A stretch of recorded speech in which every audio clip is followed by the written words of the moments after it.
Brazil কালকে জিতে গেছে 6-2 গোলে এগেনস্ট পানামা। তো 6-2 গোলের এই ম্যাচটাকে যদি দেখে আপনি অনেক খুশি হন বা স্বস্তি পান, তাহলে আমি আপনাকে বলছি একটু থেমে যান, বিকজ সমস্যা আছে আমাদের প্রচুর, আমাদের প্রচণ্ড সমস্যা আছে। বিকজ কালকে আমরা দুই হাফে দুই ধরনের দুটো ম্যাচ খেলেছি। ফার্স্ট ম্যাচ আমরা খেলেছি আমাদের ফার্স্ট টিম স্কোয়াড নিয়ে 45 মিনিট, অ্যান্ড সেই 45 মিনিট পর আমরা অ্যারাউন্ড সকল প্লেয়ারকে আমরা সাব করিয়ে দেই, অ্যান্ড তারপর আমরা আমাদের প্রায় সেকেন্ড টিমটাকে নামাই। অ্যান্ড আমার মতে কালকে ফার্স্ট টিমের থেকে এই সেকেন্ড টিম পারফর্ম বেটার। যদি আমি ফার্স্ট টিমের কথা বলি তাহলে এইখানে শুধুমাত্র ব্রেমার অ্যান্ড লিও পেরেরা, আমাদের যেই সেন্টার ব্যাক পেয়ারিং, এই জায়গায় চেঞ্জ হবে। এখানে মার্কিনিওস অ্যান্ড গ্যাব্রিয়াল ম্যাগালাইসকে আনা হবে। তখন যদি একটু প্রবলেম কমে তাহলে হইতে পারে, আর না হলে এই দুজনের পাশাপাশি কিন্তু আপনার লিও পেরেরা অ্যান্ড ব্রেমারকে আমাদের ব্যাকআপ লাগবে। সেখান থেকে কি লিও পেরেরা অ্যান্ড ব্রেমার সেরকম পারফরমেন্স দিল? যদি আমি ব্যাকলাইনের কথায় আসি ব্রাজিলের, তাহলে লিও পেরেরা অ্যান্ড ব্রেমার আমার মনে হয় নেই যে তারা ওই লেভেলের পারফরমেন্স দিতে পেরেছে কালকে। যদিও ব্রেমারের খেলাটা মোটামুটি ভালো লেগেছে, তারপরও লিও পেরেরা তাকে নিয়ে কিন্তু একটু প্রবলেম রয়েছে। যদি আমি এই সাইডে আসি লেফট সাইডে, আলেক্সান্দ্রো আপনার পুরোপুরি ফুল ব্যাকের রোলটা প্লে করেছে। উইং ব্যাক না, সে একজন ফুল ব্যাক, তিনি পুরো ডিফেন্সিভলি থেকেছে। কিন্তু ডিফেন্সিভলি থেকেও কি তিনি ডিফেন্সিভ পারফরমেন্সটা ভালো করে দিতে পেরেছে?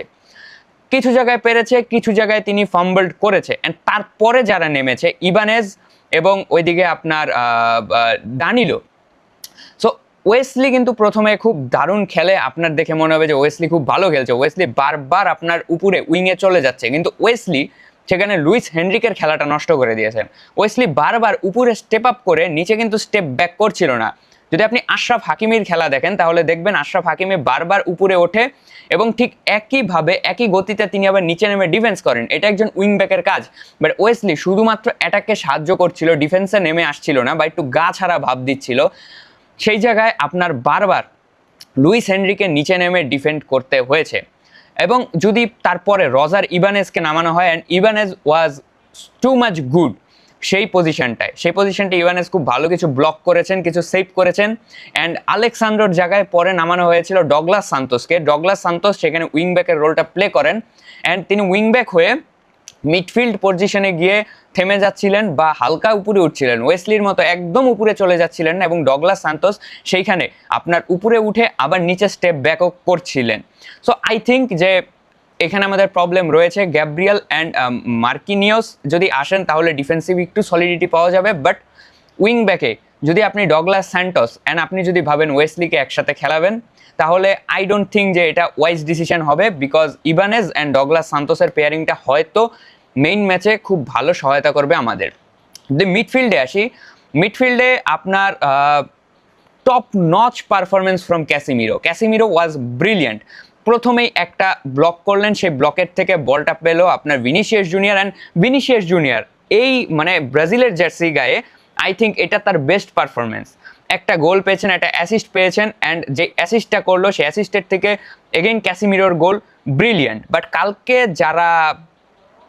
যাদের ভালো খেলার কথা ছিল সেইখান থেকে ব্রুনো গিমারাইস তিনি ফুললি ফ্লপড হয়েছেন। তিনি ফুললি ফ্লপড করেছেন। বল হোল্ড করার জায়গায় তিনি পারছিলেন না। তিনি মেইনলি একজন বল উইনিং মিডফিল্ডার, সেই জায়গার থেকে ব্রুনো গিমারাইস পুরো ছন্ন ছাড়া খেলাটা খেলেছেন।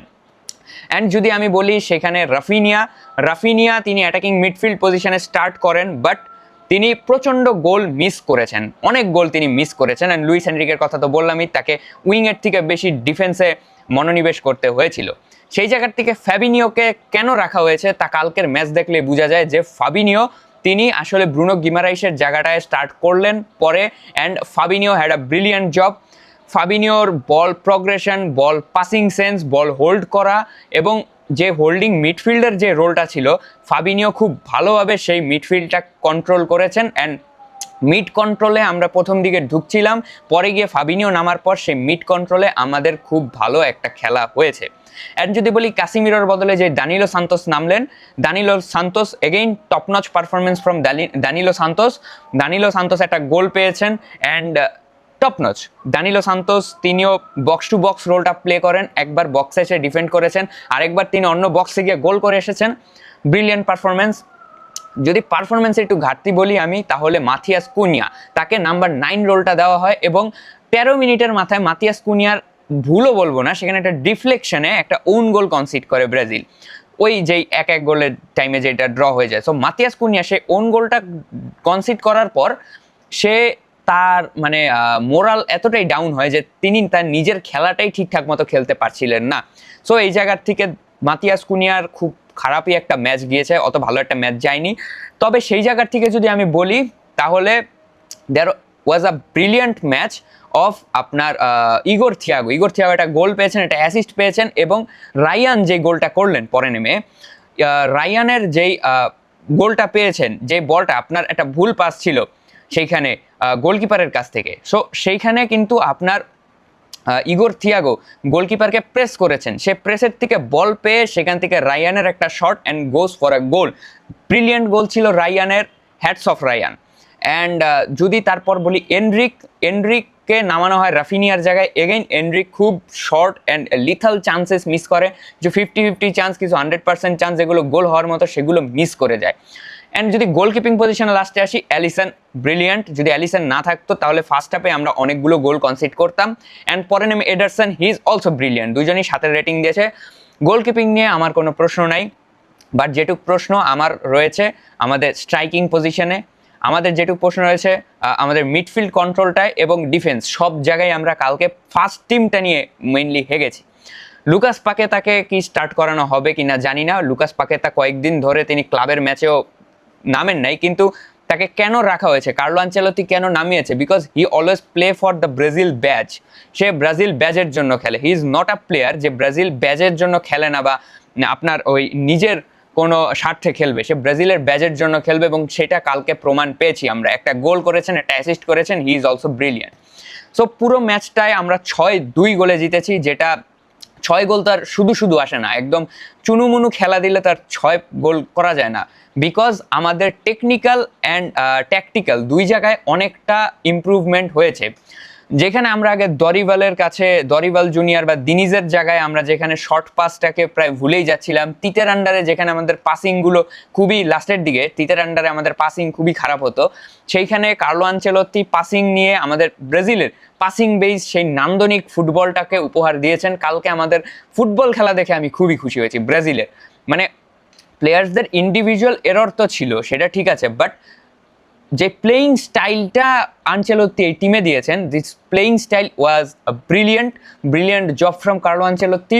অ্যান্ড এটাই ছিল পুরো ম্যাচ। আর যদি পানামার কথা বলেন, পানামা অ্যাজ এ অপোনেন্ট, তাদের 35-এর মধ্যে তাদের আপনার এই ওয়ার্ল্ড র্যাঙ্কিং রয়েছে, তারা ওয়ার্ল্ড কাপ খেলবে। আমরা তার ওই রকম একটা দল না যারা আপনার ওই কি বলে পুত্ররিকো, অ্যাঙ্গোলা, তারপর গুয়েতেমালা, দেন এখানে আইসল্যান্ড, তারপরে হন্ডুরাস, এরকম দলের সাথে ফুটবল খেলবো। সো আমরা টপ লেভেলের একটা দলের সাথে ফুটবল খেলেছি, এটার কোনো অবকাশ নাই যে আমরা একটা ছোট দলের সাথে খেলেছি।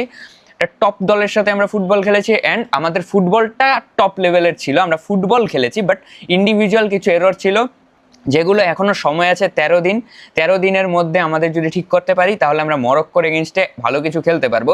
কিন্তু এখনও জানি না আমরা কতদূর খেলবো। মরক্কোর এগেনস্টে আই ডোন্ট থিঙ্ক আমরা জিতবো, বাট আমি ড্রটা ধরে রাখছি। অ্যান্ড তার আগে ইজিপ্টের আগে একটা ম্যাচ রয়েছে, সেই ম্যাচে আমরা বোঝা যাবে কে কীভাবে খেলবে।